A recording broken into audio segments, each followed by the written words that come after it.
everyone, and welcome on this new episode of my masterclass podcast on healing wounds with the Osfour self-coaching model. In today's video, we are going to talk about emotions. And also remember that by the end of this video, I will send you a magic question, and if you can send me an email with the correct answer, you will win a free coaching session using the Osfour self-coaching model working with me.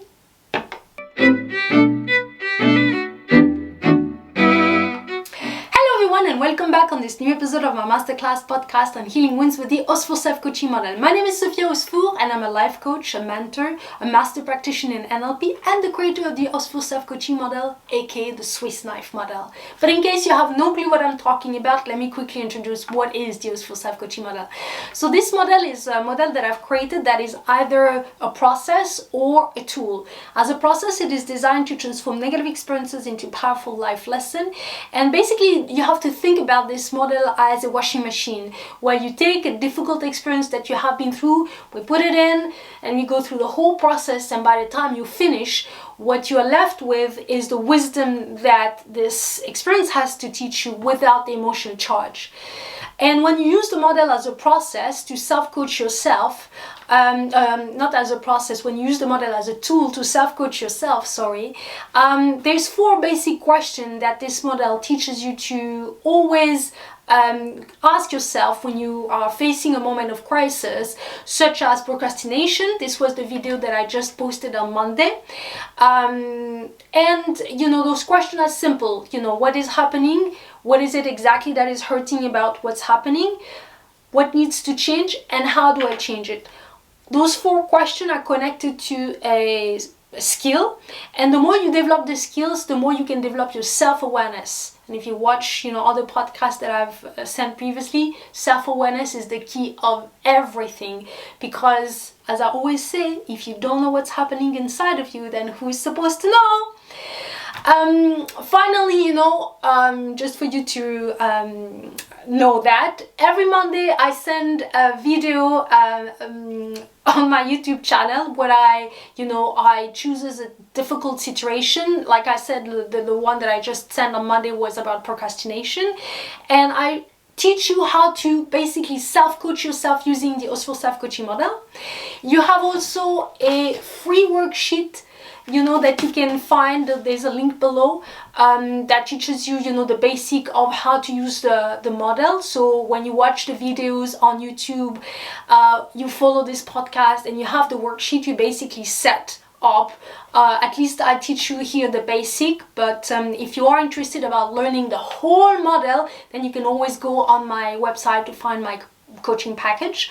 And every Wednesday I send also I post this podcast. It is also designed to support the videos, the worksheet, but I'm trying to do something a bit new now, and always try to add up some more information and knowledge so that really you have all the tools that, in my opinion, everybody should have. That's why I created this model in the first place. But there's also other information that you can have, and that's what I'm going to do on this podcast, so that you can always, the more information you have, the more you're going to become skillful in self-coaching yourself, basically. And that was the purpose of this podcast. Okay guys, so let's start. Okay guys, so let's clarify first, what is a doubt? A doubt is basically a state of uncertainty about a fact or a reality. Now the thing is that when somebody doubts themselves, what you really want to understand is, what is it exactly they're doubting about, right? So there's 2 types of doubts that we're talking about here. First of all, there's the normal doubt. What I call the normal doubt is that, let's imagine that, I have never danced in my entire existence, and I'm being told, oh, you know what, Sofia, in 3 months, you are gonna have to give, like a dance in front of like 100 people. In that moment, I'm gonna strongly doubt that it's gonna be possible for me to do that unless I train for it, right? So in that case, my doubt is normal. I've never danced in my life. so it's, this is a normal doubt, right? This one is absolutely fine because I know that, okay, if I train, for 3 months, it's not going to be the most wonderful dance in the world, but I think I can make it. Like, I think I could make something decent and, not make a complete fool out of myself. Now, the second type of doubt, and this is really what we're talking about right in here, is the one that really stops people from performing their very best, right? This doubt comes from people doubting their capacity, usually, but it could even go further to even doubting their own decisions, doubting their own mind, like thinking, their own thinking. And this one is the one that is the most damaging. Now, we want to find out first, where is this doubt come from? Usually people who doubting themselves at the core, of who they are, the decisions, the capacity, even the doubting the value even, I'm not sure, I'm not like, I deserve that, even though nobody's gonna like say this out loud clearly, but this is gonna happen at the unconscious level unless you work to be self-aware. You're not gonna find out about that. But anyway, we want to find out and understand where's this doubt come from. This doubt comes from this basic problem that many of us are facing, is that here we have to think the way our brain works. Our brain is a machine or computer that needs to be right. And so when the brain thinks it's right, this is when the brain is the most efficient. But some of us are experiencing very early on in life situation that could be potentially traumatic, where doubt is being put upon them, right? So for instance, when they were learning to do something, somebody started to shout at them because they made a mistake, and now the fact that somebody shouted at them paralyzed them, and it started to make them doubtful. People who experience a lot of situation like this start to doubt. They doubt because it's not so much that they make a mistake, is that more like the reaction that it provoked into the people who obviously could not manage the emotions. And so it creates a fear, oh my God, and those people in a way learn and internalize the fact that they are wrong in principle. See, it's okay for us because as humans, it's okay to be wrong in general, but when you believe and you have internalized the fact that you are wrong in principle, what it actually means is that you have created a distrust with your brain.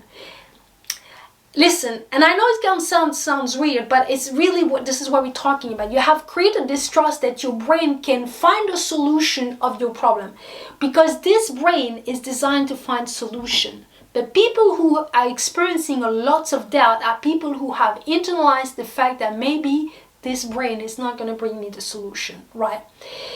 And here's the funny thing. We are the only creatures on this earth who've got this thing. Like, you would never see a lion doubt himself, or, a tiger. Like, an elephant. They don't doubt themselves. We only human beings came up with this concept of doubting ourselves.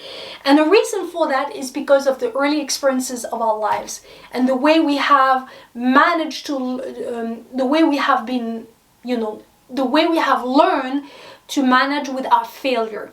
So if the people who were around us were not able to help us manage and overcome the failure and just like emphasize the fact that we made a mistake, that we were wrong, so what it creates is doubt, and when you start to doubt yourself in principle, then this is when you have people who just doubt themselves. They constantly need, for instance, someone to validate them. Okay, so just okay. Am I doing right here? Okay.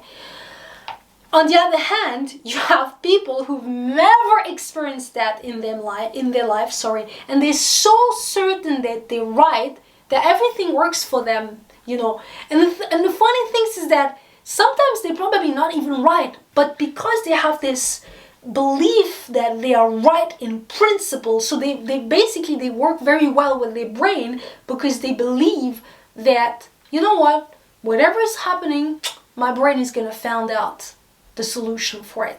So very different than someone who is the opposite of that. So that's the reason, you know, people are self-doubting that much in principle. So this is the unhealthy doubt type. Now, how do we overcome that? Well, I have found here's a model, you know, that I love, you know, that it comes from actually Tony Robbins, but I'm just going to show you a picture of here. And basically what he explains is, which I love that. I love Tony Robbins. Basically what he explains is that, you know, we as a human being, all of us have 100% potential, right? So the potential is never the reason why we don't perform, okay? And then, you know, your potential, of course, you know, is going to trigger your actions. So when you have 100%, you're going to do some actions, right? Your actions are going to bring you some results, obviously, right? But the thing that really changes everything, you know, is the funny part, is not your potential, it's actually your belief, right? It's how much you believe. And so here's the part. The part where people are doubting themselves, what's happening is that because they doubt themselves, then they don't tap into their potential as much. So it's not that they don't have it, it's just they don't tap into it because they don't believe they have. So what's happening is that they don't get to have the same drive to act, and so then they don't get the same type of results, which just feed more into the belief that they're not good or they make mistakes or whatever.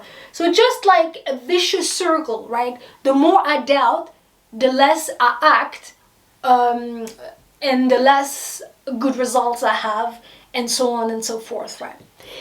Now here's the trick if you want to overcome self-doubt, and this is the place, is that you visualize in your mind results before they even arrived.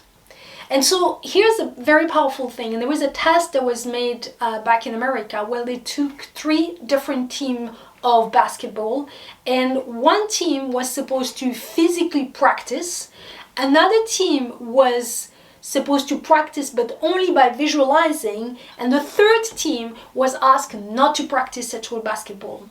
And so they let, I think, a couple of months pass or something, and after I think 1 month or 3 months, I don't remember, they wanted to find out which team was the most, you know, I'd say, you know, I practiced the best and could really perform the best, So what they found out is that the team who physically practice and the team who visualize the practice were almost the same level. On the other hand, the one who did not practice at all, they were much lower in their performances.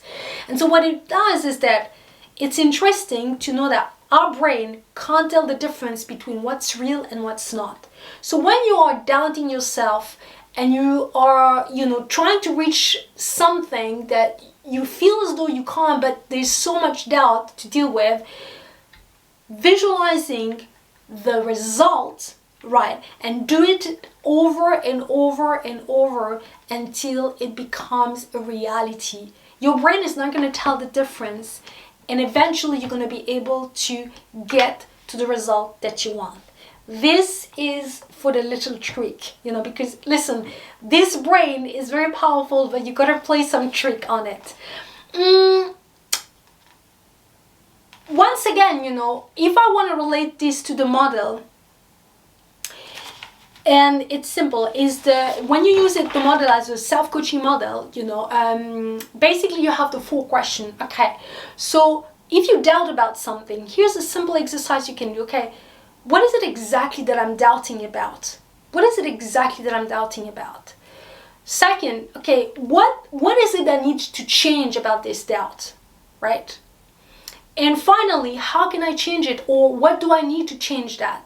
Those are, the 4 basic questions when you use the model as a tool that can really help you to really like zoom in and really slow down and see what is really, the thing that is going to change everything. Because sometimes, when it comes down to performance for us human beings, sometimes you just need to change one piece, just one thought, just one thing. There is an exercise, for instance, in NLP, where, you ask the person to see the problem. And often it's that if someone sees, or, that, they feel overwhelmed by a big problem, often what's happening really is that they're picturing a huge picture of that problem in their head. And so there's a simple exercise where you just ask them to make that problem very small, very small, very small, and then push it in a corner, just as you would do like in a video, right? Because in our head it's like a movie screen of some sort. And so here's the same, what is it exactly that I'm doubting about? Okay, found out what it is exactly the problem, and I tell you, you will be able to overcome it. Okay, you guys, I hope you liked this video. As usual, if you have any questions or if you have any suggestions, you're more than happy to send me an email. You can share this video, you can like this video, and all I'm gonna say to you until next week is peace, love, and light. Bye bye.